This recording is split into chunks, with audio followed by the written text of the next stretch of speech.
Assalamualaikum warahmatullahi wabarakatuh. Selamat datang ya di Markenzi. Nah, kenapa kita belajar SQL ya di sini teman-teman?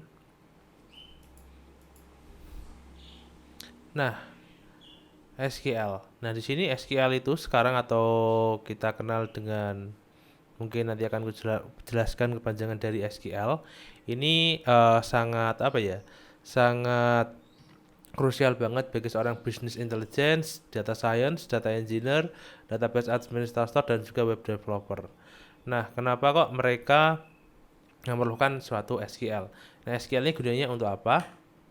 Nah, di sini SQL ini tujuannya itu untuk menerima data, teman-teman. Jadi datanya itu masih dalam bentuk tabular ya. Tabular itu dalam bentuk kolom dan baris yang nantinya akan disimpan dan akan diolah untuk business intelligence ya. Untuk kegiatan bisnis, data science itu ya untuk kegiatan eksperimen data, biasanya untuk memprediksi dan sebagainya. Data engineer itu ya untuk ngebuat pipeline, dan database administrator itu untuk ngebuat database-nya untuk penyimpanannya, dan sini ada juga untuk web development. Nah, di sini SQL itu kepanjangan dari Structured Query Language ya, jadi sudah saya janjikan kepanjangannya apa.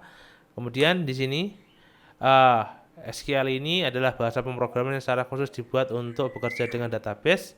Nah, biasanya itu untuk nge-create, manipulate, dan share. Di sini ya saya sudah jelaskan, create itu membuat, manipulasi memanipulasi, share itu biasanya berkaitan dengan RDBMS. RDBMS itu contohnya mungkin kalian akan mengenal namanya MySQL, PostgreSQL, dan juga yang namanya SQLite, dan masih banyak lagi.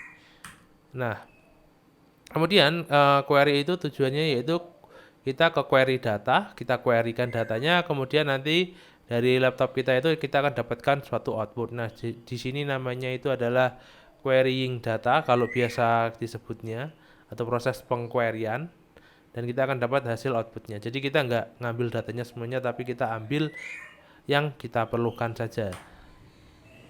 Nah, di sini SQL bahasa pemrograman yang secara khusus dibuat untuk bekerja dengan database. Kedua, memberikan kebebasan ya untuk menulis query pada komputer dijalankan dan menyediakan hasilnya pada database. Jadi ketika kita query, hasilnya juga akan langsung muncul juga ya di database-nya. Kalau kita query langsung di database-nya, query-nya itu ada juga yang query di Google database, tapi itu bayar ya. Oke, kita lanjutkan. Nah, di sini SQL itu sangat intuitif ya, jadi dia itu bisa dipelajari dengan nalar yang terbuka ya, yang sederhana, jadi nggak perlu berpikir susah-susah atau apa gitu. Kemudian dia mudah dipelajari. Di sini SQL ini juga digunakan untuk menangani permasalahan bisnis ya, yang melibatkan data yang besar. Ya, tujuannya seperti itu sih. Kemudian, nah di sini kenapa belajar SQL? Nah, di bidang-bidang yang saya jelaskan ini tadi, semuanya ini perlu SQL. Nah, makanya SQL ini sangat krusial sekali karena saat ini data yang kita miliki masih bersifat tabular ya, belum yang bersifat untabular seperti data, foto itu bisa nanti, tapi kebanyakan masih SQL karena lebih lebih aman dan juga lebih gampang untuk di manage. Nah, ini ada tahun 2003 tentang penggunaan bahasa SQL. Dia masih menduduki peringkat ketiga ya. Di sini masih 56%. Kemudian ini tahun 2022 dan semuanya ini dia masih nomor 3, dan ini adalah yang terbaru dari, ini masih 2022 tapi ini dari Stack Overflow ya. Jadi masih sangat kredibel banget kalau si SQL ini dia di posisi ketiga.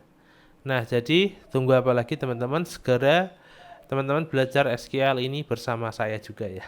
Saya juga akan belajar juga SQL ini bersama teman-teman. Oke, itu dulu tentang kali ini tentang mengapa belajar SQL. Semoga bermanfaat. Saya Markenzi undur diri. Wassalamualaikum warahmatullahi wabarakatuh.